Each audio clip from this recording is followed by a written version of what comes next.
সংসার জীবনটা অনেক রহস্যময় জীবন। এখানে ঝগড়া, মান অভিমান, রাগ ক্ষোভ সব কিছু হয়ে যাবে, তারপরও সত্যিকারের ভালোবাসাগুলো দিন শেষে একসাথে হয়ে যায়। দিন শেষে তাদের একটাই কথা, আমি তোমাকে ভালোবাসি। আসলে সংসার জীবনে রাগ, ঝগড়া, ভালোবাসা, ক্ষোভ সব কিছুই থাকবে, না হলে তো ওটা সংসার জীবন হয় না। সংসার জীবনে অনেক কিছু নিয়েই সংসারটা করতে হয়, গুছিয়ে নিতে হয়। জীবনে অনেক ঝড় ঝাপটা অনেক কিছু আসবে, ওগুলোকে তুমি অতিক্রম করেই সংসার জীবনটা পার করতে হবে। হে গাইস, আসসালামু আলাইকুম। আজকে ছোট্ট একটা ব্লগ নিয়ে আপনাদের মাঝে আমি চলে আসলাম, নুসরাত প্রীতি ব্লগ।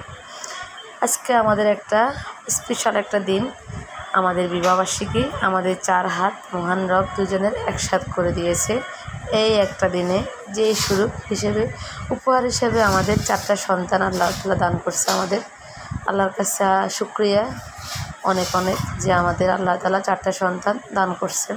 ওদের একটা উসিলা, ওদের একটা আবদার রাখার জন্য আমরা চলে গেলাম আজকে একটু ওদের সাথে দিনটা যেন ভালোভাবে কাটাই, সুন্দর করে দিনটা যেন উপভোগ করি। আমরা বিকালে চলে গেলাম, বিকালে না যেতে যেতে প্রায় সন্ধ্যা হয়ে গেল। চাইছিলাম বিকালে বসে একটু পার্কে আড্ডা দেব, কিন্তু সময় কাভার করে হয় নাই।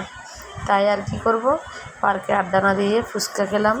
ফুচকা খেতে গেলাম, আর আমি আমার ছেলেকে বলতেছি কেমন হয়েছে, সে বলতেছে হ্যাঁ মজা হয়েছে। কেন সবাই পছন্দ করে ফুচকা, কিন্তু আমি কি জানি পছন্দ করি চটপটি। আমার থেকে ফুচকা ভালো লাগে না, চটপটি। এরকম মেয়ে মনে হয় খুবই কমে আছে যে ফুচকা না পছন্দ করে, চটপটি পছন্দ করে। এবার আমরা ফুচকা চটপটি খেয়ে আমরা ওখান থেকে চলে আসছি। তার পাশে এই মালাইকারি চাগুলো বিক্রি করা হয়, এগুলো খেতে অনেক মজা। আমি একবার কক্সবাজার খাইছি, আমার মনে আছে মালাইকারি চা। তবে ওখান থেকেও, কক্সবাজারের ওখান থেকেও আমাদের এখানে মালাই চাটা অনেক মজা লাগছে আমার থেকে গতকাল, মানে আজকে অনেক মজা, যেটা আমি আপনারা না খেলে বিশ্বাস করবেন না। এটা একবারে স্পেশাল একটা মালাইকারি চা। কীভাবে ওরা পাতিলে ছোটো পাতিলটাতে আগুন ধরায়, এটার ভিতরে চা ডালি দেয়, চা ঢেলে এভাবে এটাকে পরিবেশন করা হয়। দেখছেন, পরিবেশন করে নিয়েছে। আমাদের এই চাটা না খেলে বুঝবেন না চা, মালাই চা কাকে বলে।